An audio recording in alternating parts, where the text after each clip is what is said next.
Gracias, Chris. Thanks, Alexis. Thanks for being here, for everyone else's too.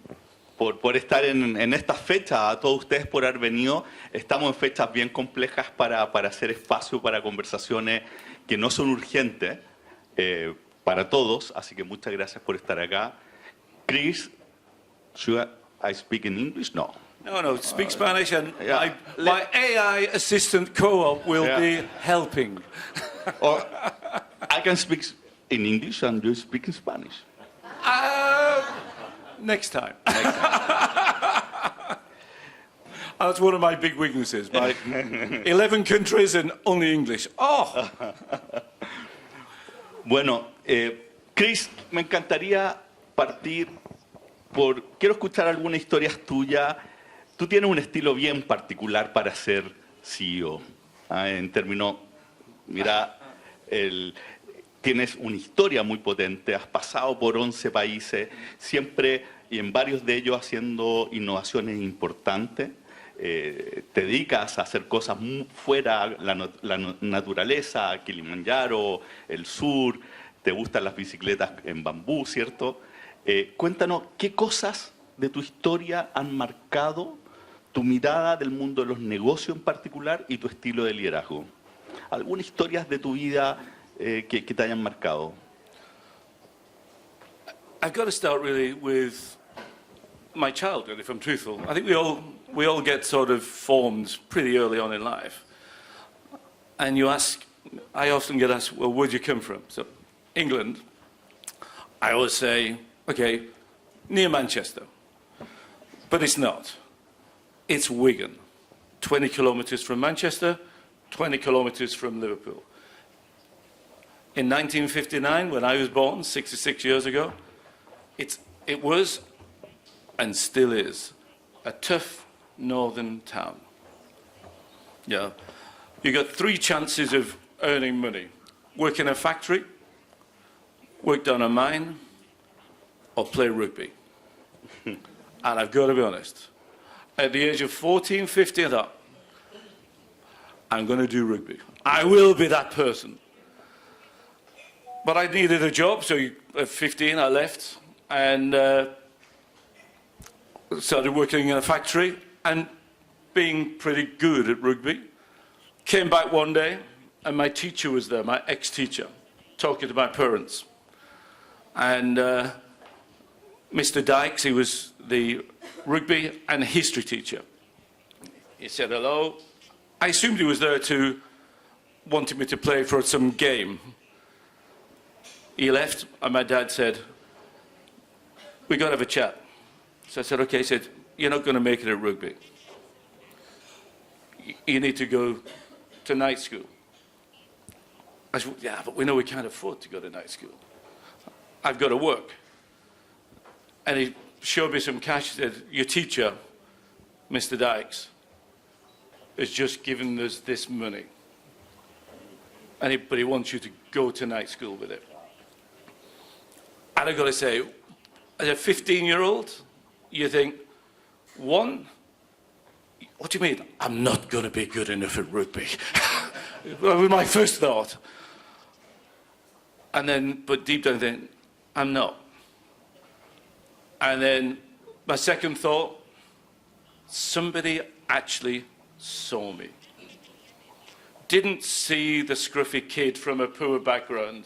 Didn't see the scruffy kid who couldn't read until he was 9, but saw the attitude and invested in that. Took the money, went to night school,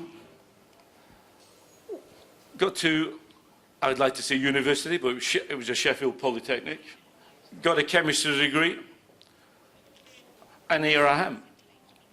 You know, the CEO of the sexiest mobile phone company in Latin America. All because some teacher saw me and that attitude and gave me an opportunity, what I call the sliding door moment. And that's led to just an incredible life.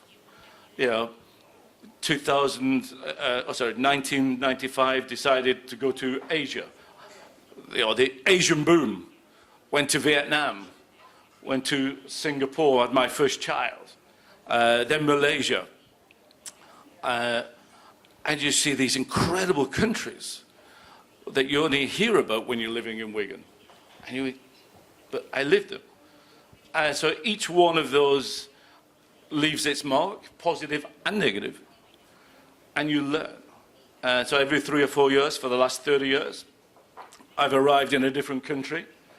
Everybody tells me, we don't need another mobile phone company. You'll not win. You'll not succeed. Did it in Sweden, did it in Austria, did it in Nigeria, did it in Azerbaijan, did it in Myanmar, and whoa, did it in Chile. And can only speak English. And most of the countries have lived. So other things you come across when you're a foreigner is the kindness of strangers.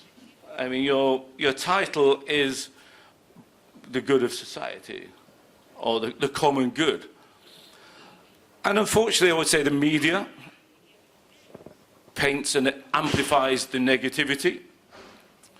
You live in Nigeria as a white guy, and you don't speak the local dialect, which is like 700 local dialects, and you're sick. Then you find out the kindness of strangers. The kindness of strangers who are 2 meters tall, black, look scary, you know they're poor, but they know where the hospital is that you need to get to. And they take you. Because 98% of humanity lives our values. But we focus on the 2%. And that's the other big thing I've learned. Let's focus on the 98% that is good, and let's provide the opportunities to give everybody the chance. And those are my learnings through 30 years of living in some really nice countries and some really tough countries. And every country is, you learn and you really enjoy. But you've got to trust humanity. And after 66 years, it's pretty good. Y me imagino que eso tiene mucho que ver con We All Count. Yeah, this was when LATAM's got an issue on inequality throughout LATAM. For those of you who have not lived in Colombia, but most of you will be aware of Colombia, they have what's called sectors. Sector 1, it means you live in a favela. Sector 2, you might have electricity. Sector 3, it starts looking okay. Sector 4, which is where I used to live, it's pretty good. 5 and 6, beautiful. But imagine living in, you live in Sector 1. Try getting a job when your address is called is Sector 1. So there was we all count. Whether you're Sector 1, Sector 2, Sector 4, 5 or 6. We all count. So that was the reminder of let's treat everybody the same. Chris, ¿y cómo estas ideas se manifiestan en tu estilo de liderazgo, en el día a día? Yeah. One, that teacher saw me when I was 15 years old. And as I said, he saw me. Not my rugby ability, annoyingly. He saw me and invested in me.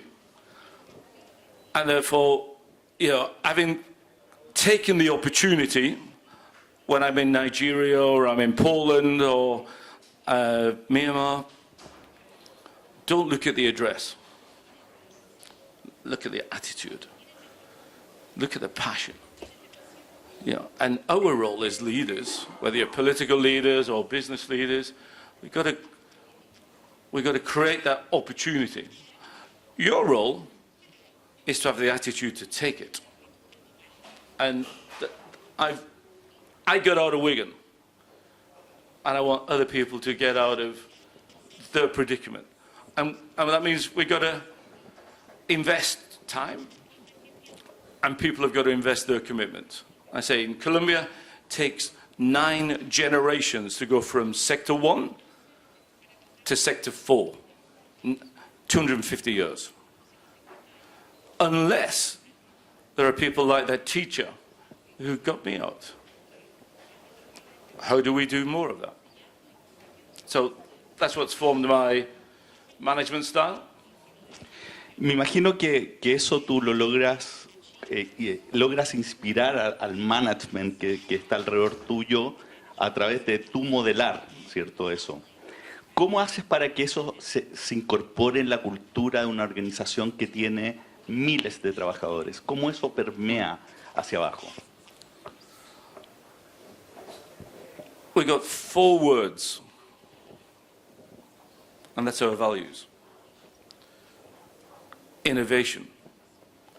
Innovation is not 2G, 3G, 4G, 5G. Innovation, how do I change a business process to make you smile? To make you want to greet someone in my shop? How does the process change? That's real innovation. Then we've got bravery. You've got to take a risk. You can't sit in a quiet box.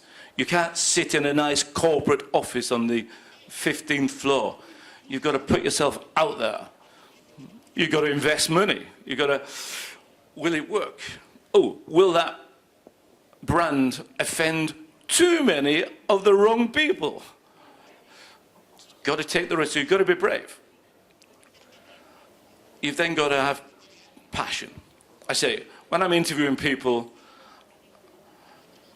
I can teach anyone to build a mobile network. I can teach anyone to sell. I've done it for 30 years. But you've got to have the passion to want to do it. And that attitude, that passion, is more important than the skill set. You can learn the skill set if you've got the passion. And the last value, the most difficult, is honesty. Ooh. And these 4 values came up by my first 25, 30 people that we recruited. It was that, okay, what company do you want? Tell me what you want to work for. And they came up with these 4 values, and then we started to kick them around. What do they mean? And the honesty one, I was thinking, oh, shit. And the reason for the honesty was in 2015, if you all remember, businesses weren't honest. Remember the collusion? Terrific content. But businesses were not honest. And everybody I recruited, whether they're from, Ledesa or from La Florida, everyone has said, I want to work for an honest company. I said, okay, let's create that honest company. And those 4 values are enshrined in, not just in tattoos, but in everything we do, our business processes. And that's what created the success 2015 to 2020. We could be upfront. We could be direct because we were living it.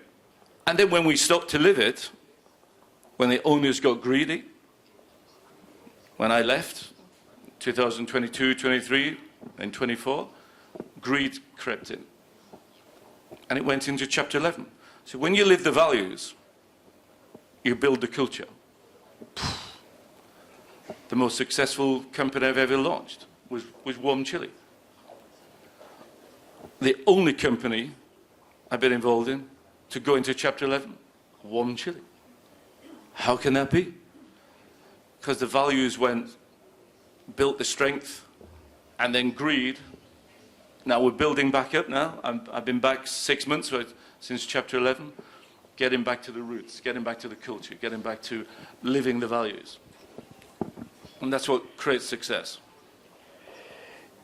Y cuéntame, ¿cómo ves tú hoy día el rol de la empresa conectado con los dolores sociales? ¿Ves un rol distinto en estos tiempos versus lo que pudiste haber visto hace algunas décadas atrás? 10 years ago, not a few decades, just 10 years ago. But no, 10 years ago, when I came and I saw Chile, I saw the inequality. And I knew where the brand and the company that I was going to build would be, would be to give more opportunities to more people and to create a digital society. Because by having a digital society should equal the status that exists. When I say I saw the inequality, we came in, we bought a company called Nextel. They'd failed for 10 years. And they had 700 people. 80 of those people, surprisingly, directors and manager in the title, all living or working in El Plomo. Nice office, beautiful office. It could be New York or London or Manchester even, definitely not Wigan. And the other 700 people were in Yungay, in Rosas. And that, in my eyes, typified this lack of opportunity or this divide. So I closed down the office in El Plomo in my first 5 days, moved this 70 or 80 people all over to Yungay, and started getting the work together. And people would, all the Nextel people said, we're never going to be able to beat Intel or Claro or Movistar. I mean, the two big monsters and one of the richest families, we can't beat them. Let's see. Okay, we're number 2 at the moment. Got one more position to go. So, but bringing people together, getting rid of the corporate suite, living the values every day, getting people to believe, getting people to smile is a huge, powerful incentive to perform. We've built 6,300 base stations in 10 years, despite Chapter 11. It's 1,000 more than Movistar, who's been here for 20 years, because the people are passionate, the people believe. And so 10 years ago, it was about pointing out these issues. Let's talk about gay marriage. Let's talk about collusion. Some of these videos or Instagrams would get 3 million downloads because we were pointing out some of the abuse. You're an average Chilean, you can only afford to use 2 gigabits a month because you can't afford any more. 30,000 pesos for 3 gigs 10 years ago. Today, you can use, the average Chilean uses 25 gigabits. They're part of digital society. They can educate themselves. The kids can actually do their homework online because we've created that digital society. That didn't exist 10 years ago. I think we were part of trying to create that, pointing it out, getting people to see, all people. Nowadays, we're big. I've got 2,000 people that I employ. We're now a movement, a brand that makes a difference. But the challenges now are different than they were 10 years ago. Now it's about creating opportunities for everyone. How do we train up people living in La Florida or Kennedy about AI training skills? I can connect you. You can use 25 gigs if you're living in La Florida or Franklin or any of these areas. But how do you deal with the AI world? Well, maybe that's where business leaders now have got to help navigate everybody to take the advantages of technology. And there's lots and lots of advantages. But we just got to make sure that everybody's got the same opportunity if they've got the same attitude. And that's part of our goal for the next 10 years, to navigate 20 million Chileans to take advantage of the technology that will change and transform society.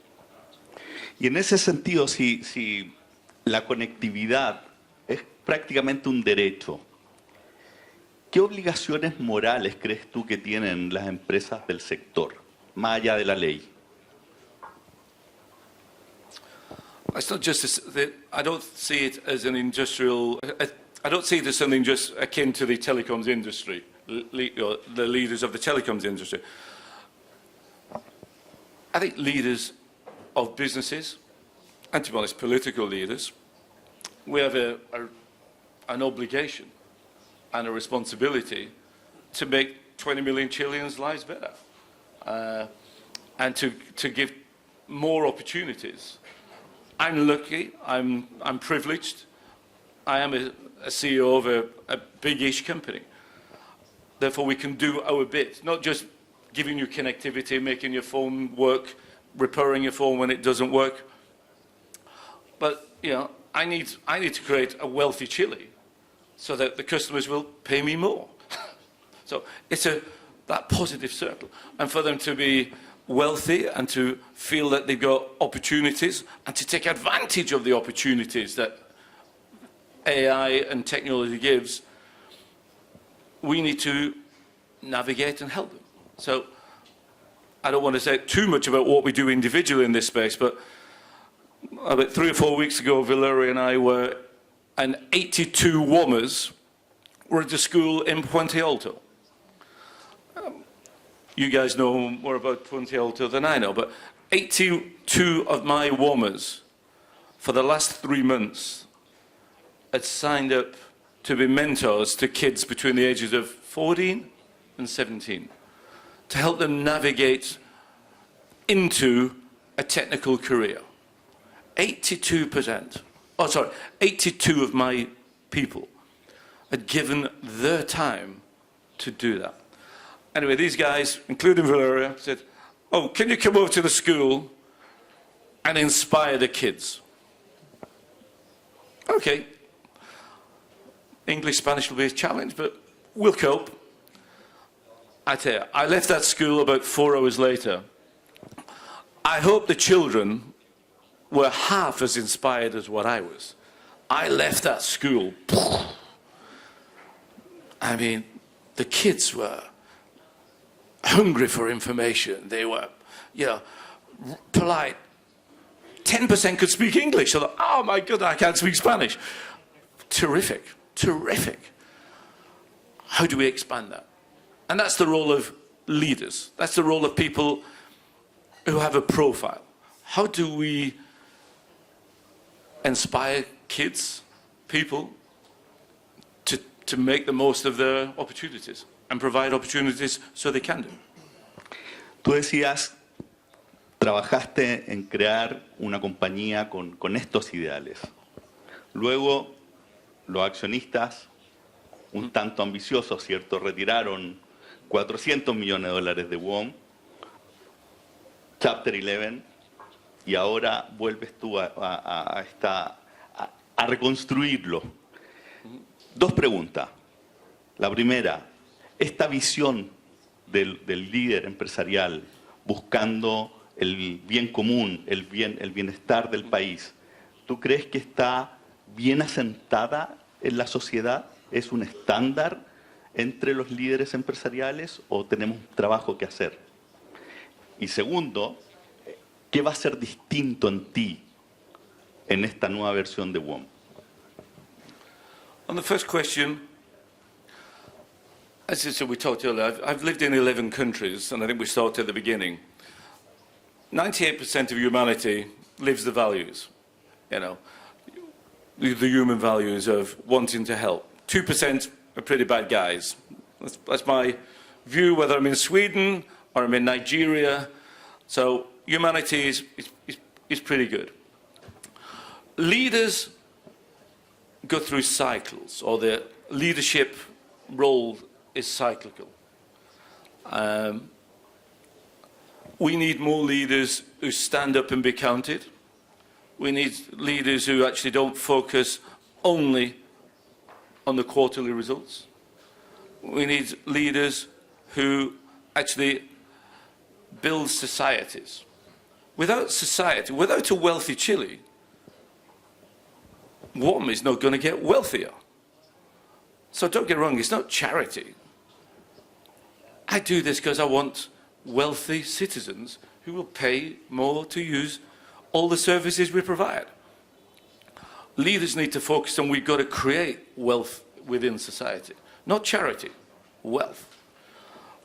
20 million Chileans have got to have the attitude to take advantage of that. The world doesn't change when you cross Bella Italia, whichever way you're crossing, or Plaza Italia, I should say. Doesn't change. We're still human. We still look and feel the same. We still have the same values. What we've got to do is ensure that all the opportunities are available to the people who want them and have got the attitude to make the most of them. And that's the role of a business leader. Do I think we're at the cycle at the moment where I think a lot of business leaders take the steer, for want of a better word, take the direction, probably from some of the world leaders. And at the moment, the world leaders, we've lost the belief in the global world, in spreading global wealth, and we've gone a little bit more self-centered. But I think it's cyclical. When you're 66 and you've lived in different countries, we do go through these extremes, but humanity always comes back to saying we're a collaborative race. We help each other. We don't have the biggest teeth, yet we survived and with bears and gorillas and lions because we collaborate. And we'll do that in these tough times as well. But leaders have got to stand up and be counted and focus on creating wealth for everyone. And that's looking where WOM's role in that. From that aspect, it ain't changed. We create wealth for everybody, and everybody needs a mobile telephone, and everybody will spend more money. And that will make me more successful. It's that simple. And we've got to live our values, including the word honesty. Y ahora con la deuda que tienen, te toca mucho el tener que definir entre rentabilidad de corto plazo y, por ejemplo, servir sectores más vulnerables. ¿Cómo manejas eso? La presión de los números con este ideal más alto del que estabas hablando. Two things. Let me, first of all, clarify one thing. There is a good thing about Chapter 11. I'm not too proud of the good thing of Chapter 11. The reality is, Chapter 11 removed the debts from WOM of about 70%. As a pure businessman, fantastic. I'm washed clean of my sins. The reality is I'm not.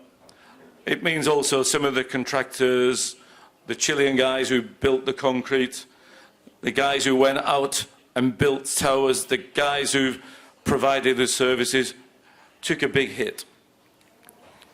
That's the bad part of Chapter 11.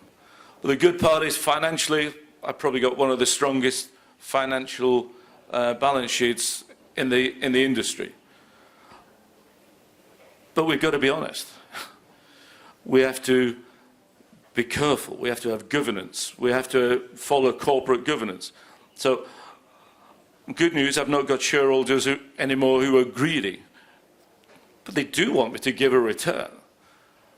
They do expect an exit in the next 3 or 4 years. So we do have to run a highly successful company. So we need to be sensible and cognizant of what we do. I am. And that's why yesterday I had 45 mini WOMers, children of WOM, in my office. That's why we showed them popcorn, we showed them a movie for Christmas. You know, that's why I went to the Ponte Alto school, because that's good for business. If I've got staff who burn to work for WOM because they can bring their children and they can have play school all day at the 8th floor, that's good for business. And that might not be a bottom line item, but I know it will be in the next 3 months. They'll build more base stations, they'll smile more, they'll hug and embrace more of my customers. And my customers then will go back and they'll talk. They'll do proper word of mouth, WOM. And that's why the brand is so powerful. So I do look after it. And we're more WOM than ever. Una cosa que siempre me ha llamado la atención de ti, el nickname, Tío WOM. Yes. Pues tiene varias cosas. Primero, tú eres un extranjero y te dicen tío, es de la familia, ¿cierto? Tío es alguien de otra generación. WOM representando las generaciones de estas nuevas generaciones, ¿cierto? Entonces es una buena mezcla entre las antiguas generaciones y las nuevas generaciones.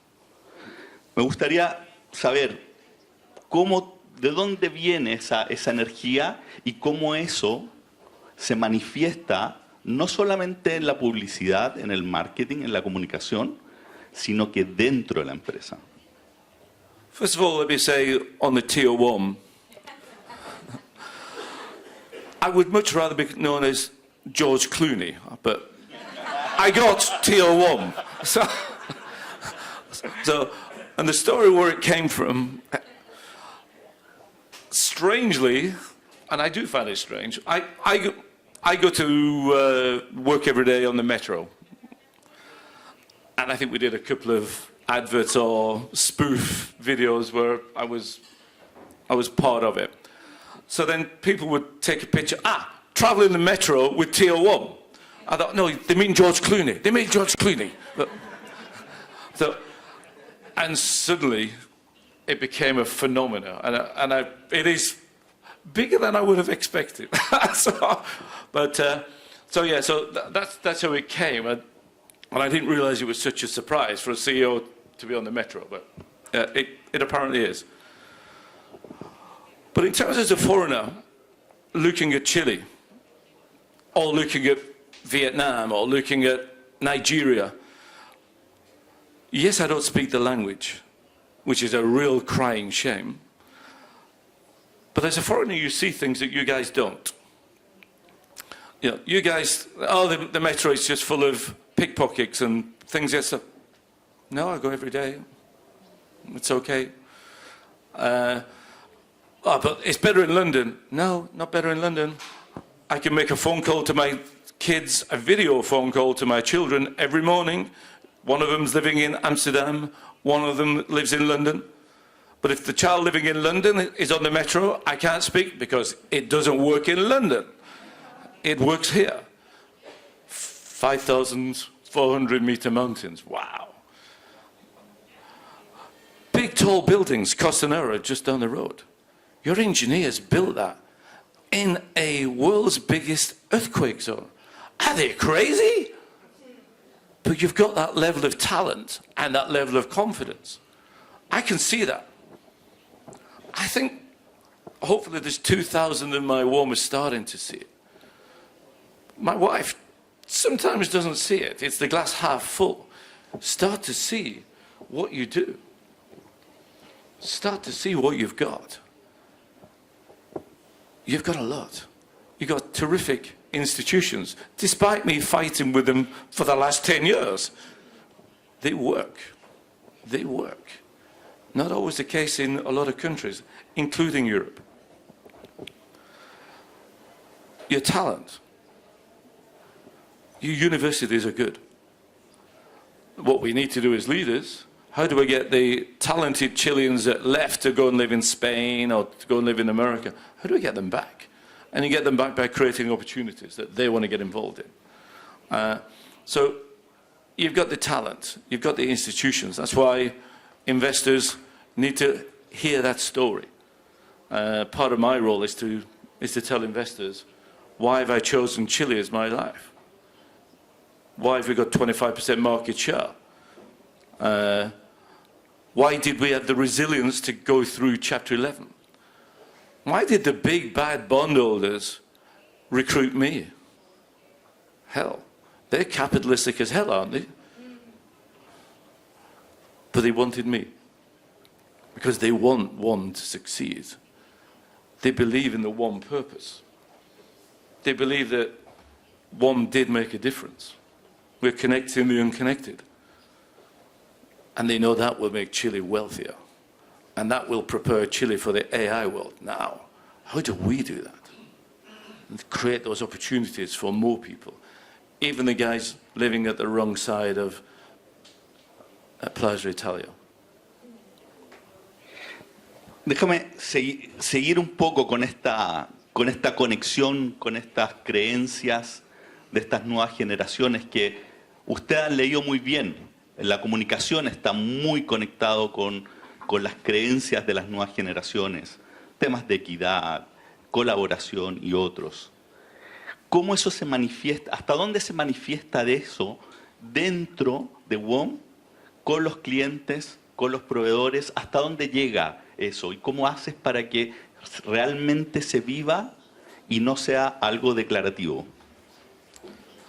I'm going to ignore the greedy period, i.e. 21 to 20, until chapter 11, because it did go wrong. But the other periods before and the last 7 months is where I've been responsible. I say, the 2000 WOMers believe it. We treat all of our people the same. I don't have an office. None of the management team have an office. I sit in a desk. I get paid more money than anybody else in WOM, don't get me wrong. That's my market rate. But some of this started a story which I do like to tell. This tattoo is that when we launched Chile. It's not a right-wing tattoo, it's actually a Viking one. It means where there is a will, there is a way. So the first TVC, for the people who might not remember, I was in the first TV, the launch one, the big one, what put us on the market. And therefore, we had it filmed in New York. And it was about going to see a party, a secret party, and then being brave, having a tattoo, bravery, and keep the passion, it says. So 2 of our values. So New York's 10 hours away. So there's the brand manager who's nervous as hell. He's got this CEO who's got this crazy idea, let's fly to New York and we'll do this party scene. And it'll be full of attractive people, bravery, a live tattoo in front of about 1,000 people in some basement departments. And he's got to organize all this. And he's stressed. You can see, he'd only been with Nextel, so no brand experience at all, but he had the right attitude. So I kept him. I thought, so we fly to New York, we get on the plane, and of course, I get on the plane, and I sit down, I don't know, row 3, business class. Alvaro carries on walking. And that really surprised me, because I'd been there about 3 or 4 months, so everybody knew the philosophy. And he's in economy. Now,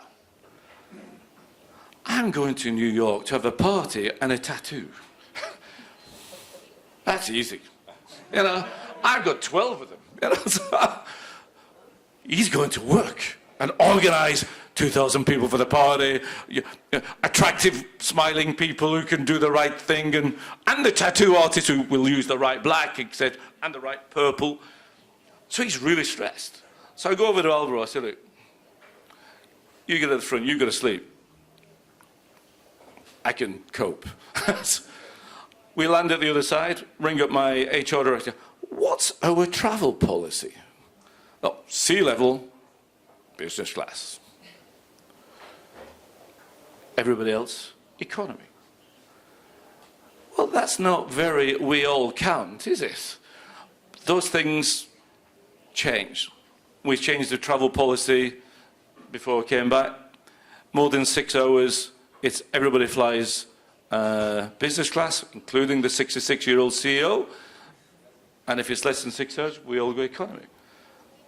But if you're flying, you need to fly somewhere to work. If you're going to fly more than 6 hours, that's a long time. You need to sleep. But those are the things that feed into the policies. Those are the things that feed into the Monday morning, 9 a.m. meeting to the 60 people that we talk about. What do we do last week? What do we do next week? bring your kids. Bring your kids to the office tomorrow. Let's have some fun. That feeds into everything we do. I go, and it's funny, one of our shops, horrible incident about 4 weeks ago. We got 4 people came in with guns. One person got hit over the head, really badly. He'd only been working for us for a month. It's just such a shame. So, great news. Security and HR, we got there straight away. CCTV cameras went to one of our competitors. They do monitoring and we collaborate together on security. They realised that the same gang had done their shops. We both sent it to the police, and 24 hours later, yes, we got them. Next day I went over to see the people and to talk over the incident. And we don't have secretaries, we have an assistant, so my assistant, who's the same person for the 6 of us. Oh, do you want to take Valerie with you because she can translate? No. It's Google Translate will do. Because they appreciate the CEO going to a tough part of Santiago on his own, on the metro, to see them, and you can communicate. And that feeds in to everything we do.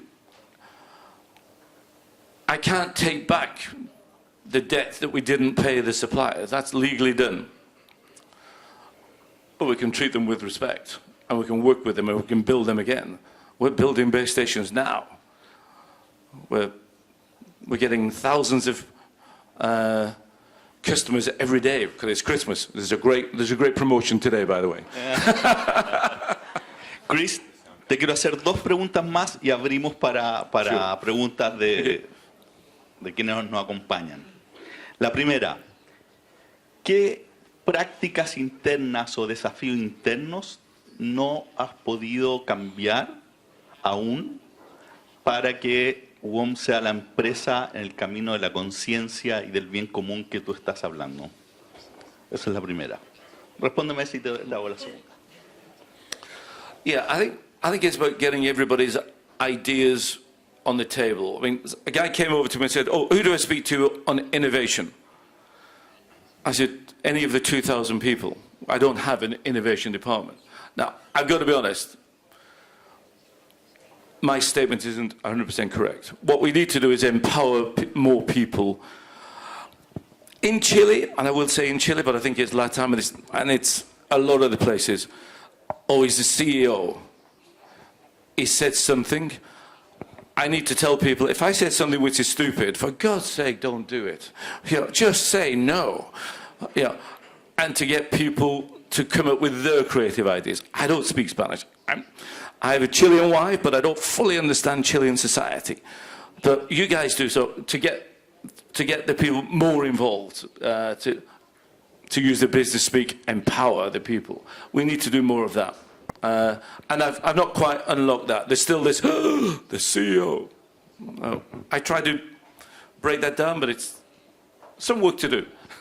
Y la última pregunta que te quiero hacer. Si de aquí a algunas décadas, digamos que WOM quizás no está, o esperemos que sí, pero si no está, tú estás en otra parte.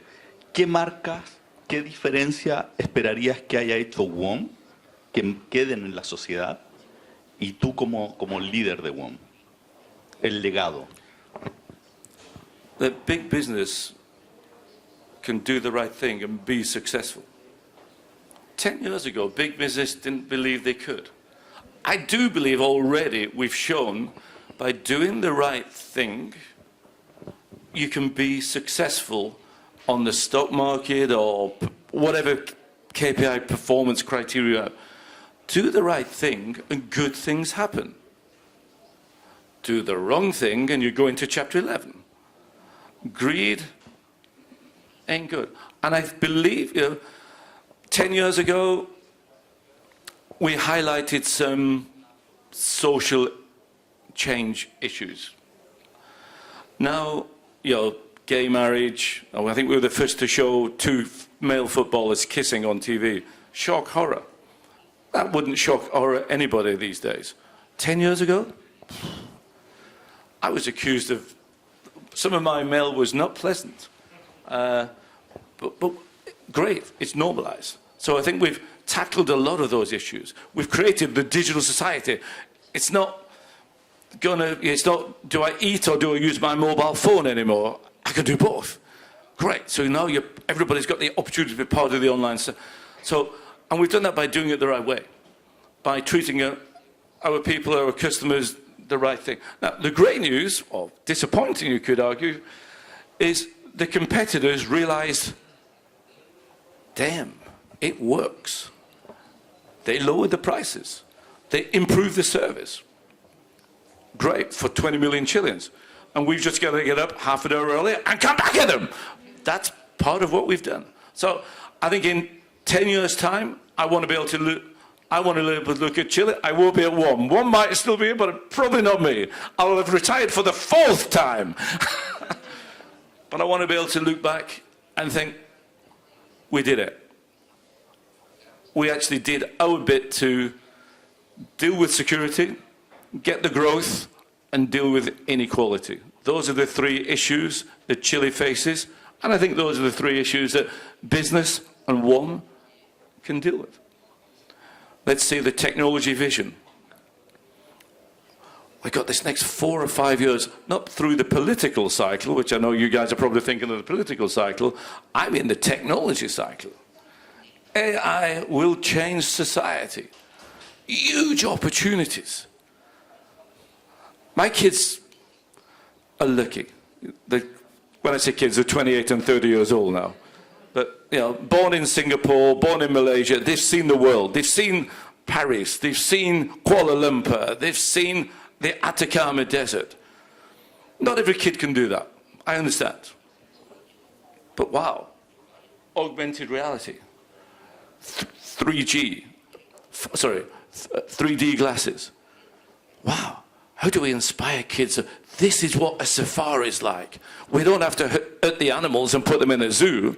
We can actually bring the animals to AI, 3D, augmented reality, and inspire the kids to learn about animal welfare. That's what technology can do. And that's what I hope we can play our part in helping. Extraordinario. Muchas gracias, Chris. Vamos a abrir ahora para preguntas. I understand you see the company more as a movement than a brand. And in this movement, probably being in Chile, you must feel alone as a leader and as a company leading the movement. The challenge to bring other companies to join in this movement, how do you face it? Are other companies understanding and adding in this challenge? 2 weeks ago, I was at the ETM. We sponsor the ETM Day. The entrepreneurial scene in Chile today is significantly better than 10 years ago. Yeah, it's not Stockholm yet, but I do see the energy and the vibrancy. I do see good startups. Corner shop. There's a mushroom company that makes leather goods out of mushrooms about 30 minutes away from here called Spora. Been over to the laboratory. Fantastic talent. There's those things, that's happening. JetSmart, alternative airline, they rang me. You know why we're here, Chris? Because of you. If you guys can kick the ass of Movistar and Claro, we can kick the ass of LATAM as well. So it is happening. So I don't feel that alone, and I do see Chile confidence rising. We just got to do it to make it rise quicker. As a business leader and political leaders, that's our role, because it makes Chile more prosperous. It gives me better access to talent, and I'll get more profitable. And I think people are seeing that. Sorry. I had a question. Can a challenger brand like WOM really remain truly disruptive when it becomes too big? You told me you have currently almost a 25% market share. Or is disruption always about something that is temporary? And then as an additional question, what is the big next thing in the telecom industry that maybe no one is seeing and that we all should get prepared for? Oh dear. On the first one, I think it's fair to say, yeah, I think disruption should always happen. It changes. And I say at the moment, I'm going from a screaming teenager 10 years ago, although I was 56 then, so I wasn't really 18, but we were a screaming teenager. We screamed a lot. We wanted attention. Great news, we pointed out what was wrong with society. That's great when you're a teenager. But when you're 25% or you're middle age, you need not just to point out what's wrong with society, you need to actually do stuff. Hence the reason connecting the unconnected. Hence the reason Puente Alto. Hence the reason I'm having a discussion like this. How do we show 20 million Chileans you can be big business and profitable and successful and a high profile brand? But there's still battles to fight. There's still things to make an impact on. But just now we're big enough to be able to do those things and show the way, not just point it out. Now we can do the right thing. And that's why today we've even got more of a responsibility than we had 10 years ago. 10 years ago I could get away with shouting. Now I've got to do it and show that I'm doing it. And as I said to my 2,000 WOMers, if you want this company and you want to change Chile and you believe in these values, we have to be successful because nobody follows a failure. That's where Chapter 11 hurt. But good news is, other people, and those people were big institutions, believed. And they brought me back. And we got the opportunity to continue showing that big business can do the right thing and be very successful. In terms of the way telecoms is going, I've got to say, the industry, and Chile in particular, is going through huge change. We do have to navigate it. That's a little intense at this moment in time. I can't say too much about that, but it's intense. But it will, AI, we've lived and created the digital agenda. 96% of Chileans have access to the internet, mobile or fixed. Yes, we need to continue. Yes, we need to improve, all of us, on that.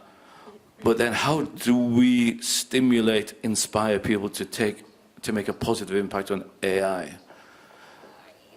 Over the next 4 or 5 years, forget the political cycle, the technology cycle. We'll know where Chile fits in that space in the next 4 or 5 years. And you've got the best telco networks, including my competitors, in the whole of LATAM. You've got the best institutions in LATAM. You've got the best engineers in LATAM. Just look at those big buildings.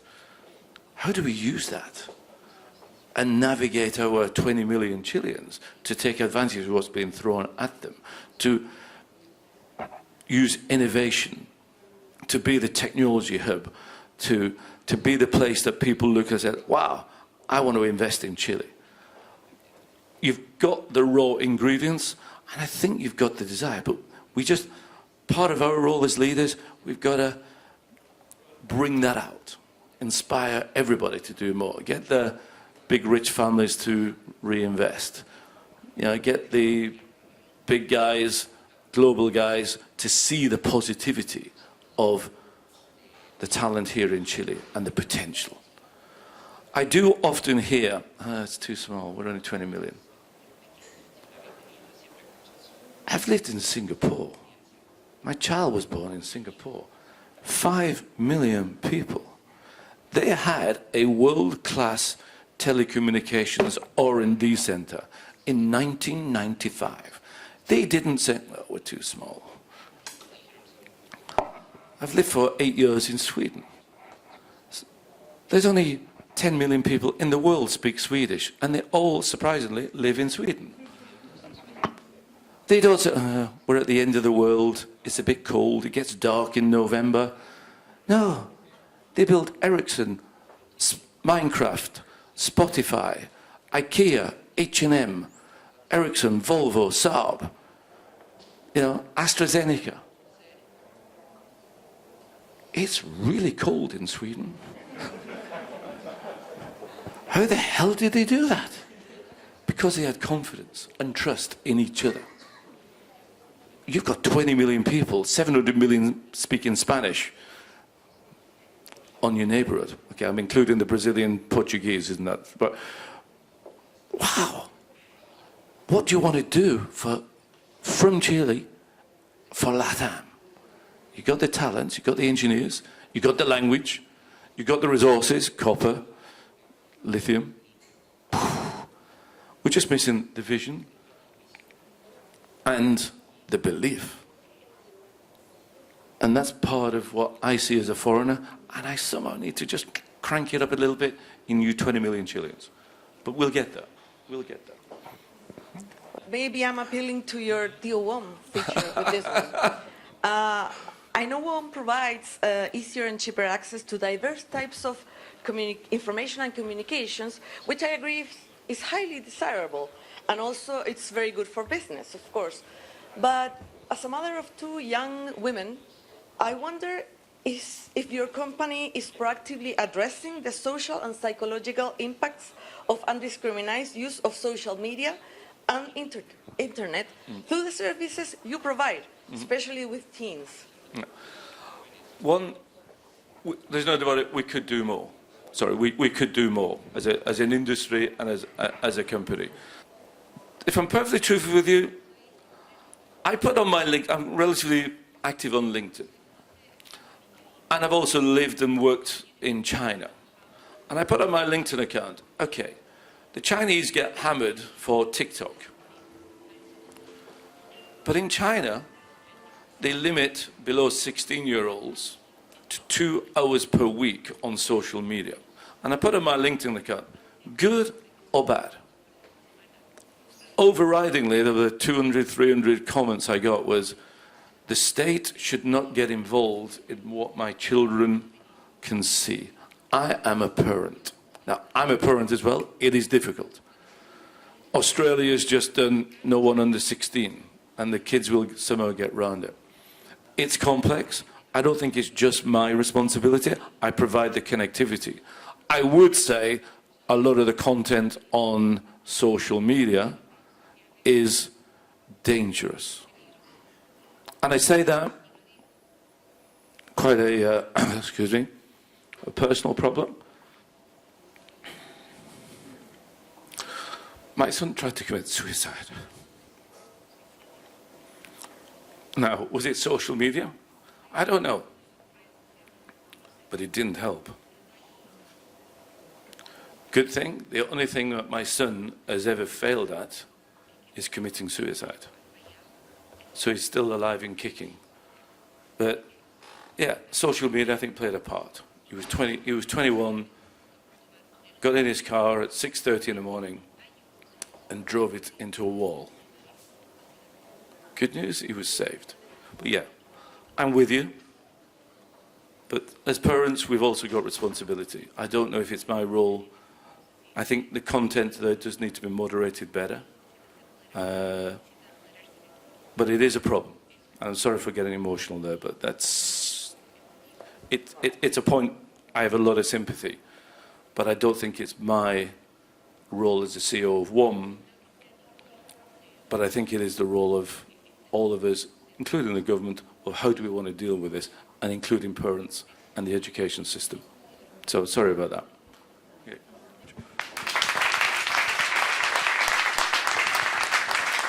Chris,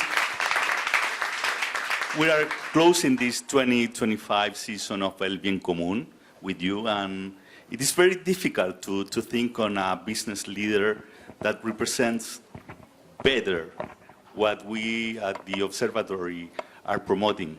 We are promoting that profitability and consciousness can and should go together. So thank you for being here today. Thank you.